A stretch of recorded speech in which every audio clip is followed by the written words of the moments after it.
गुरुदेव भगवान की जय। श्री मौनी बाबा भगवान की जय। आज की कथा में सौभरी की कथा, महर्षि वशिष्ठ जी की कथा बताई जाएगी। फेडरल नाम के एक प्रसिद्ध महात्मा हुए हैं। उनका कहना था कि ईश्वर सर्वोपरि है और हमें सदैव उसमें आस्था रखनी चाहिए। महात्मा की भांति रहते हुए भी वह सांसारिक जीवन से भागे नहीं और विवाह भी किया। एक दिन वह अपनी नवविवाहिता के साथ पानी के जहाज से सफ़र कर रहे थे। एकाएक तूफान आ गया जिससे जहाज हिलने लगा।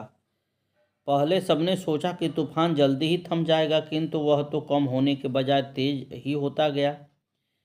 ऐसे में भी फेडरल एकदम शांत थे। उनकी पत्नी ने पूछा, स्वामी, चारों ओर तूफान का भय है, फिर भी आप इतने शीत कैसे हैं? आपको डर नहीं लगता? फेडरल ने अपनी तलवार निकाली और पत्नी के सिर पर रखकर पूछा, क्या तुम्हें डर लगता है? उसने उत्तर दिया, नहीं, आपके हाथ में तलवार है तो मुझे काहे का डर? आप तो मुझे प्राणों से भी ज़्यादा चाहते हैं, तब मैं तूफान से क्यों डरूं? जबकि हम सबके रक्षक प्रभु के हाथों में यह तूफान है। भगवान भी तो हम सबको अपनी संतान मानकर प्राणों से भी ज़्यादा प्यार करते हैं, तो फिर डर कैसा? पत्नी भी अब नहीं डरी। कुछ समय बाद तूफान शांत हो गया। गुरुदेव भगवान की जय हो। जिक्र के सिलसिले को आगे बढ़ाते हुए उषा ने बताया कि जब इनके पुत्र उत्पन्न हुआ उस समय अस्पताल जाते हुए मौनी बाबा के दर्शन हुए। सब सोच रहे थे कि लड़की होगी, क्योंकि डॉक्टर ने अल्ट्रासाउंड में ही लड़की बताया था, परंतु पैदा हुआ लड़का। एक दिन घर पर ही हरेंद्र यूं ही उषा से कह रहे थे कि आजकल कंप्यूटर से जन्मपत्री बनती है, कंप्यूटर से नाम निकाले जाते हैं।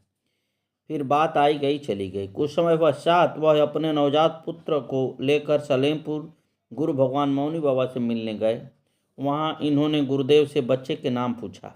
इनके परिवार के सब बच्चों के नाम मौनी बाबा ने ही रखे हैं, परंतु आज तो गुरु भगवान ने रूठ कर कहा, अरे हम ना जानी, कंप्यूटर पंडित हुई, उन्हीं से पूछी। ये दोनों चकित रह गए। कहने लगे, गुरुजी, हम तो ऐसे ही कह दिए थे। हरेंद्र ने खूब माफ़ी मांगी, खूब मनाया, खूब प्रार्थना की, परंतु गुरुदेव एक न सुने। उस समय ये जब दर्शन को जाते गुरुदेव से मनाते। फिर एक वर्ष बाद बालक के प्रथम जन्म दिवस पर गुरु भगवान मौनी बाबा ने उनका नाम रखा ब्रिजमोहन। हरेंद्र मन ही मन गुरुदेव को मना रहे थे। प्रभु तो अंतर्यामी हैं, तत्काल सुन भी लेते हैं और उचित समय पर उचित कार्य करते हैं। जल्दीबाजी में तो कोई कार्य वो करते नहीं। इसलिए गुरुदेव की महिमा है परम्पार, और वही गुरु लगाएंगे हम सबका बेड़ा पार। गुरुदेव महाराज की जय। दया की मूर्ति भगवान सौभरी ऋग्वेद के ऋषि हैं। इनके चरित्र वेदों, पुराणों और उपनिषदों में सर्वत्र मिलते हैं। सौरभ संहिता नाम से एक संहिता भी है। ये वृंदावन के निकट कालिंदी के तट पर रमणक नामक द्वीप में रहते थे, जो आजकल सुनरक नाम से प्रसिद्ध है। ये यमुना जी के जल में डूबकर हजारों वर्षों तक तपस्या करते थे। एक बार मल्लाहों ने मछली पकड़ने के लिए जाल डाला। मछली के साथ जाल में ये स्वयं ही फंसकर बाहर चले आए। मल्लाहों ने समझा कोई भारी मत्स्य फंस गया। उन्होंने ऊपर खींचा तो मालूम हुआ कि ये तो महर्षि सौभरी हैं। मल्लाह बड़े घबराए। ऋषि ने कहा, भाई, हम अब तुम्हारे जाल में फंस गए हैं, तुम हमें बेच दो। मल्लाहों की हिम्मत कहाँ थी। ऋषि के आग्रह करने पर वहाँ के राजा आ गए। ऋषि को भला कौन मोल ले सकता है? उनका मूल्य कौन सी वस्तु से आंका जा सकता है? अंत में ऋषि के सुझाने पर यह निश्चय हुआ कि गौ के रोम रोम में अनंत देवताओं का निवास है। राजा ने गौ को बदले में देकर ऋषि को मुक्त कराया। मल्लाहों को उन्होंने और भी बहुत सा धन दिया। एक बार ऋषि ने देखा कि गरुण देव उनके स्थान के समीप मछलियों को खा रहे हैं। एक बड़ा मत्स्य था, उसे भी वो खाना चाहते थे। ऋषि ने मना किया, किंतु गरुड़ इतने भूखे थे कि उन्होंने ऋषि की बात पर ध्यान ही नहीं दिया। मत्स्य के बालक तड़पने लगे। महर्षि को बड़ी करुणा आई और उन्होंने गरुड़ को लक्ष्य करके शाप दिया कि आज से यदि गरुड़ यहाँ आकर किसी भी जीव को खाएगा तो उसकी मृत्यु उसी क्षण हो जाएगी। यह मैं सत्य कहता हूँ। उस दिन से उनके समीप का समस्त स्थान हिंसा शून्य बन गया। वहाँ कोई भी जीव हिंसा नहीं कर सकता था। एक बार की बात है कि रमण के द्वीप के रहने वाले सर्पों ने सलाह की कि गरुड़ हमारे समस्त परिवारों का बड़ी निर्दयता से श्रृंगार करते हैं, अतः उनके पास बारी बारी से सर्प जाया करें और उन्हें बलि दिया करें। ऐसा करने से शीघ्र ही कुल का नाश न होगा। यह बात समस्त सर्पों ने स्वीकार कर ली और वे बारी बारी से गरुड़ के पास जाते थे। एक दिन कालिया नाग की बारी आई। वह गया और गरुड़ की बलि को स्वयं ही खा गया। इस पर गरुड़ बड़े क्रोधित हुए वे नाग पर झपटे। काली अपनी जान लेकर भागा और भगवान सौरभी की शरण में आया। ऋषि ने उसे आश्रय देते हुए कहा, यहाँ तुम्हें किसी भी बात का भय नहीं। यहाँ गरुड़ तुम्हारा कुछ भी नहीं बिगाड़ सकेगा। उस दिन से काली भगवान सौरभी के ही आश्रम के समीप रहने लगा। इसलिए उस स्थान का नाम अहिवास और उसके समीप रहने वाले भगवान सौभरी ऋषि के वंशज अहिवासी कहलाते थे। ऋषि के विवाह की भी एक बड़ी मनोरंजक कथा है। ऋषि सदा जल के भीतर समाधि लगाकर तपस्या करते थे। एक बार जल के भीतर उनकी समाधि भंग हुई। वहां उन्होंने देखा कि एक मत्स्य अपनी स्त्री के सहित बड़े सुख से विहार कर रहा है। आँखों के जरे से कुसंग से अपना असर डाला। उसी समय ऋषि के मन में संकल्प उठा कि देखो, ये जलचर जंतु होकर कैसा सुख भोग रहा है। हम तो मनुष्य शरीर पाकर भी इस सुख से वंचित हैं। यह विचार आते ही ऋषि समाधि प्राणायाम सब भूल गए। जल से बाहर निकले। उन दिनों महाराज मानधाता अयोध्या में राज्य करते थे। ऋषि सीधे उन्हीं के पास पहुँचे। महाराज ने ऋषि का बड़ा सत्कार किया, विधिवत पूजा की। गौदान करने के अनंतर उनसे पधारने का कारण पूछा। ऋषि ने कहा, राजन, मैं गृहस्थ सुख का उपभोग करना चाहता हूँ। तुम्हारे 50 कन्याएं हैं, इसमें से एक मुझे दे दो। महाराज सुनकर सन्न रह गए। भला हजारों वर्ष के इस बूढ़े ऋषि को अब इस ढलती उम्र में यह क्या सूझी, इन्हें क्या कैसे दूं? किंतु मना करने की भी हिम्मत नहीं हुई। ऋषि की तनिक भी भ्रिकुटी टेढ़ी होते ही राजपाट से हाथ धोना पड़ेगा। यह सब सोच समझकर उन्होंने एक चाल चली। बड़ी नम्रता से हाथ जोड़कर उन्होंने कहा, भगवान, मेरे अंतःपुर में आपके लिए कोई रुकावट तो है नहीं। आप भीतर पधारें। मेरे 50 कन्याएं हैं, उसमें से मेरी जो कन्या आपको पसंद करे उसे ही आप प्रसन्नतापूर्वक ले जाएं। महाराज ने सोचा, मेरी युवती कन्याएं इन जैसे अति बूढ़े ऋषि को क्या पसंद करेंगी। जब ये पसंद न करेंगी तो ये खुद ही लौटा जाएंगे। इस प्रकार सांप भी मर जाएगा और लाठी भी नहीं टूटेगी। मना भी न करना पड़ेगी और ऋषि भी नाराज न होंगे। महर्षि तो थे सर्वज्ञ, उनसे भला कोई क्या छिपा सकता था। वे महाराज के भाव को ताड़ गए। तपस्या के बल से वे नई सृष्टि रच सकते थे। उन्होंने झट से अपना रूप परम सुंदर युवावस्था संपन्न बना लिया। रनवास में जाते ही 50 कन्याएं उन पर मुग्ध हो गई। राजा को अब क्या आपत्ति थी। 50 कन्याएं ऋषि के अर्पण कर दी। उन सबको लेकर महर्षि अपने आश्रम पर आए। विश्वकर्मा को आज्ञा दी, बहुत जल्दी 50 महल बनाए। फिर क्या था, बात ही बात में समस्त स्वर्गीय सुखों से युक्त 50 महल बन गए। उनमें सब प्रकार की सुख भोग की सामग्री थी। योग बल से 50 रूप बनाकर ऋषि उनके साथ गृहस्थ सुख का उपभोग करने लगे। प्रत्येक के 10-10 पुत्र हुए। उन पुत्रों के भी पुत्र हुए। बड़ा परिवार होने से भांति भांति के झंझट, भांति भांति की नित्य नई उपाधियां होने लगी। अब तो ऋषि को होश हुआ, अरे यह मैंने क्या किया। तनिक देर विषय मत्स्य का संसर्ग होने से मैं भी विषयी बन गया। विषयी जनों के क्षण भर के संग का ऐसा दुष्परिणाम। यह सोचते ही वे चिल्ला कर कहने लगे, अरे यह मेरा पतन तो देखो। मैं व्रत से तत्पर सतचरित तपस्वी था। जल के भीतर मत्स्य के प्रसंग को देखकर मैं इतने दिनों के प्राप्त किए हुए अपने ब्रह्म तेज को विषय भोग के पीछे खो बैठा।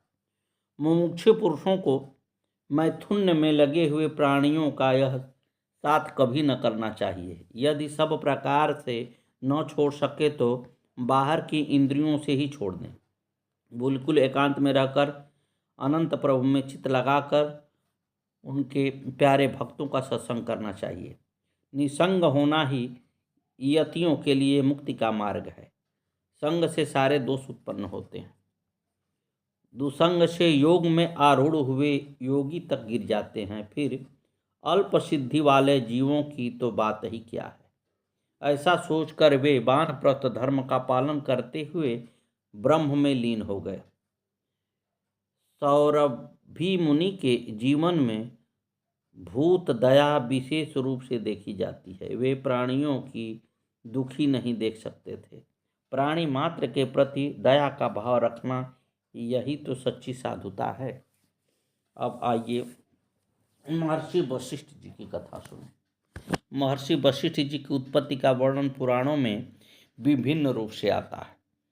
ये कहीं ब्रह्मा के मानस पुत्र, कहीं अग्नेय पुत्र और कहीं मित्रा वरुण के पुत्र कहे गए हैं। कल्प भेद से ये सभी बातें ठीक है। ब्रह्म शक्ति के मूर्तिमान स्वरूप तपोनिधि महर्षि वशिष्ठ के चरित्र से हमारे धर्मशास्त्र, इतिहास और पुराण भरे पड़े हैं। इनकी सहधर्मिणी अरुंधति जी हैं, जो सप्त ऋषि मंडल के पास ही अपने पतिदेव की सेवा में लगी रहती हैं।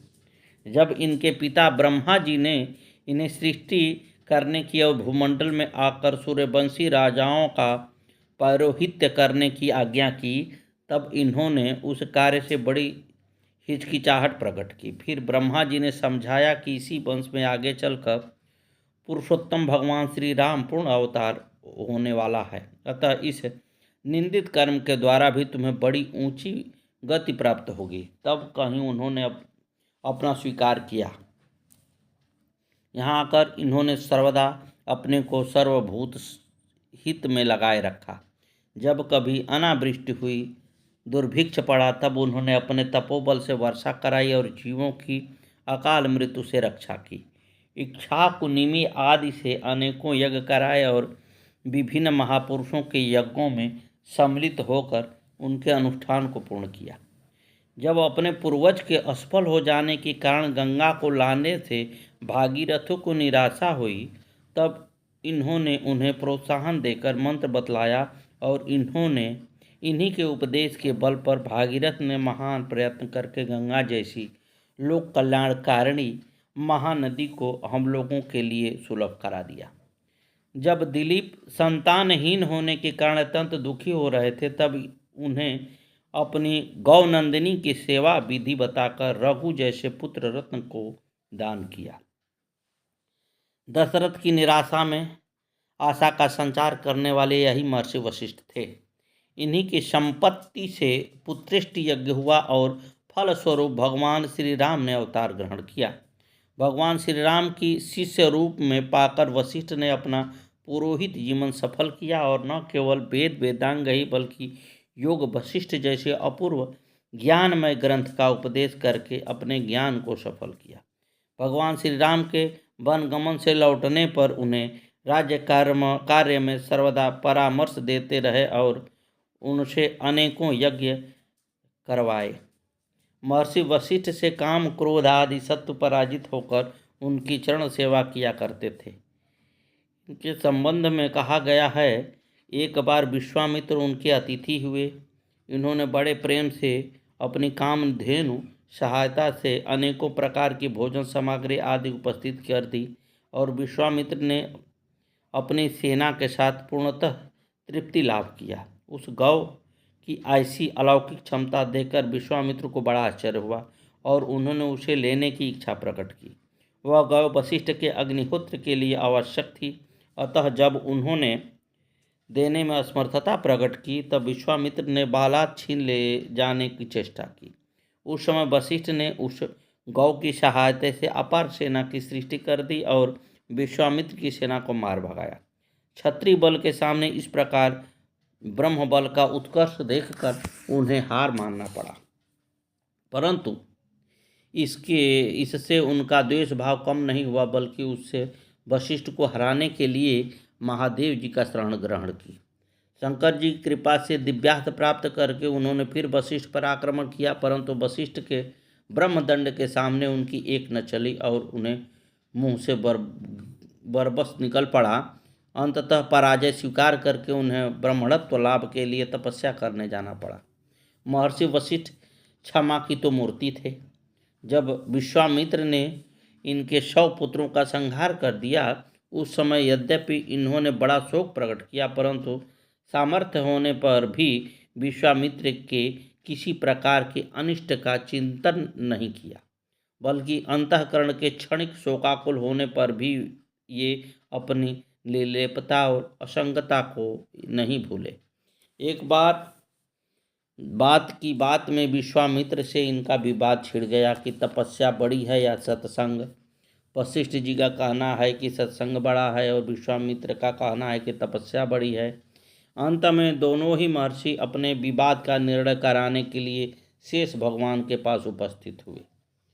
सब बातें सुनकर शेष भगवान ने कहा, भाई अभी तो मेरे सिर पर पृथ्वी का भार है, दोनों में से कोई एक थोड़ी देर के लिए ले ले तो मैं निर्णय कर सकता हूँ।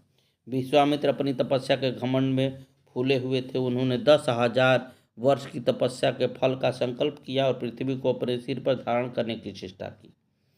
पृथ्वी कांपने लगी, सारे संसार में तहलका मच गया। तब वशिष्ठ जी ने अपने सत्संग के आधे क्षण के फल का संकल्प करके पृथ्वी को धारण कर लिया और बहुत देर तक धारण किए रहे।